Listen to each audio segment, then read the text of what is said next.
السلام علیکم ورحمۃ اللہ وبرکاتہ۔ کتابوں کے اندر بہت سارے قصے ہیں، بہت ساری کہانیاں ہیں۔ کچھ قصے ایسے ہوتے ہیں جو برسوں تک یاد رہتے ہیں، جس سے انسان کوئی سبق لیتا ہے، اس کو کوئی فائدہ مل جاتا ہے، جس سے اس کو دین و دنیا دونوں سمجھ میں آتی ہے۔ اسی طرح ایک قصہ ہے، کتابوں میں لکھا گیا ہے کہ ایک شہر تھا، ایک ملک تھا، اور اس ملک کے اندر ایک قانون تھا۔ اس قانون کے اندر یہ بات تھی کہ جو بھی کوئی حکومت کرے گا، 5 سال حکومت کرنے کے بعد اس کو ایک جنگل میں بھیج دیا جائے، اور اس جنگل میں ویسی جانور رہا کرتے تھے جو وہاں پہ جانے والوں کو چیر کر پھاڑ کر کھا لیا کرتے تھے، اور لوگ وہاں سے اس کے جسموں کی بچی کچی جو کھالیں اور جو ہڈیاں بچتی تھیں ان کو لا کر عبرت کے لیے لوگوں کو دکھایا جاتا اور پھر اعلان کیا جاتا۔ اسی طرح 5 سال ایک شخص نے حکومت کی، اور حکومت کرنے کے بعد جب اس کا وقت ختم ہو گیا تو اس کو جنگل میں ڈال دیا گیا، اور اس کا وہی انجام ہوا جو ہمیشہ سے انجام ہوتا آیا تھا۔ پھر لوگوں کے پاس اس کے جسم کے حصے لائے گئے، اور اسی طرح سارے لوگوں کے سامنے یہ اعلان ہوا کہ اب حکومت کرنے کے لیے کون تیار ہے۔ سارے لوگ دیکھ رہے ہیں حکومت کرنے کے لیے کوئی تیار نہیں ہو رہا۔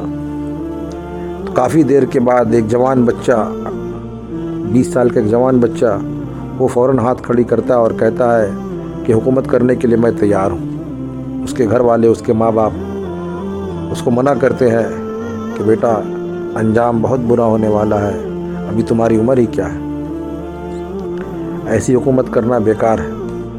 اس بچے نے کہا کہ اماں ابا، 5 سال تو میں کم سے کم اس ملک کا، اس شہر کا حاکم تو بنوں گا، حکومت تو کروں گا۔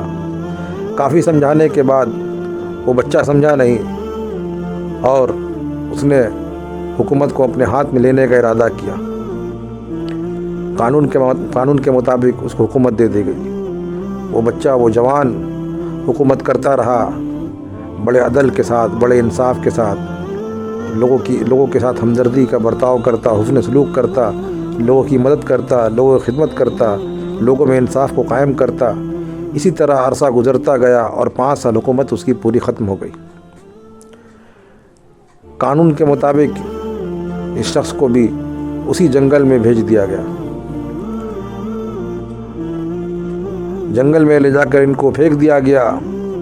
پھر کسی طرح لوگ گئے کہ اس کے جسم کو، حصے کو لایا جائے جو بچا کچا ہو، اور پھر اسی طرح دوبارہ ضابطہ بنایا جائے۔ تو جنگل کے اندر گئے، جسم کا کوئی حصہ ان کو ملا نہیں، تو جنگل میں تھوڑی دور نکل گئے ان کے جسم کے حصے کو ڈھونڈنے کے لیے۔ تو آگے جا کر کے دیکھتے ہیں کہ جنگل کے اندر تو ایک محل بنا ہوا ہے۔ تو لوگ آہستہ آہستہ اس محل میں داخل ہوئے، اور محل میں جا کر کے کیا دیکھتے ہیں کہ وہی جوان بچہ ہے جو محل میں بیٹھا ہوا ہے تخت پر، بادشاہ کی کرسی پر۔ تو معلوم پڑتا ہے کہ یہ جوان بچہ جو ہمارا حاکم تھا 5 سال کے لیے، یہ تو اس محل کا اس بادشاہ بنا ہوا ہے، اور لوگ اس کے ساتھ میں کام کر رہے ہیں خادم بن کر۔ تو لوگوں نے پوچھا کہ بھئی یہ کیا ماجرا ہے، ہم نے تم کو جنگل میں پھینک دیا تھا کہ ہم نے سمجھا کہ تم کو شیر، چیتے، ویسی جانور تم کو کھا چکے ہوں گے، لیکن تم تو یہاں بادشاہ بن کر بیٹھے ہو۔ تو اس شخص نے کہا، اس بادشاہ نے کہا، اس بچے نے، اس جوان نے کہا کہ دیکھو آپ نے مجھے حکومت دی 5 سال کے لیے، میں نے کسی کے ساتھ ناانصافی، بدسلوکی، کبھی برائی، ایسا کچھ نہیں کیا۔ لوگوں نے کہا ہاں بالکل ایسا ہی بات ہے کہ آپ نے تو بڑے اچھے سے ملک کو چلایا۔ بولا میں اصل میں 8 گھنٹے میں رعایا کی خدمت کرتا تھا، جو ملک کے کام تھے اس کو انجام دیا کرتا تھا۔ 8 گھنٹے میری ڈیوٹی تھی، 8 گھنٹے کے بعد میں روزانہ اس جنگل میں آیا کرتا تھا۔